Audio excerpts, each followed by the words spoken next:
Yunanlılar və türklər sizcə birlikdə Çinə qarşı savaşıbmı tarixdə? Bəli, savaşıb. Asiya Hunları və Yunan Bakteriya dövləti Çinə qarşı mübarizə aparıblar. Və daha sonra Asiya Hun dövlətində Yunan Bakteriya dövlətində Çin məğlub elədikdən sonra bu iki xalq arasında yaxınlaşma olduğu düşünülür.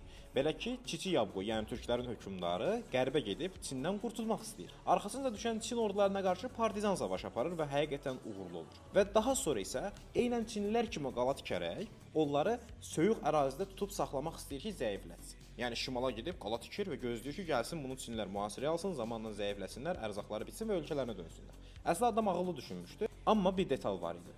Türklər atın belində döyüşər və ox atıb geri çəkirlər. Yəni onların bir növ qalxan divarı eləyib qala müdafiə eləyəcək bir bacarığı yox idi. Daha doğrusu təlimi yox idi. Buna görə də əslində Yunan hoplitləri, yəni Yunan qalxan divarı eləyən əsgərləri ilə birləşdikləri düşünülür ki, eradan əvvəl 36-cı ildə Çiçiyevun tikdiyi bu qalanı həm türklər, həm Yunanlar birlikdə 40 minlik Çin ordusuna qarşı müdafiə ediblər. Belə ki, Çin ordusu 40 min idi, türklər, Yunanlar və köməyə gələn Anqlı atlılar 13 min idilər. Təbii ki, az saylı idilər. Buna rəğmən iki tərəf də qəhrəmancasına dirəniş göstərdi və türklər, Yunanlar Çinlilərə yenildilər. Amma bu detal da söyləyim ki, Çinlilər Asiya Hunlarını çökdürsələr də o qədər çətinliklə bunu etdilər ki, bütün iqtisadiyyatları zəiflədi və günün sonunda Çindəki xan hakimiyyətinin də ömrü başa çatdı.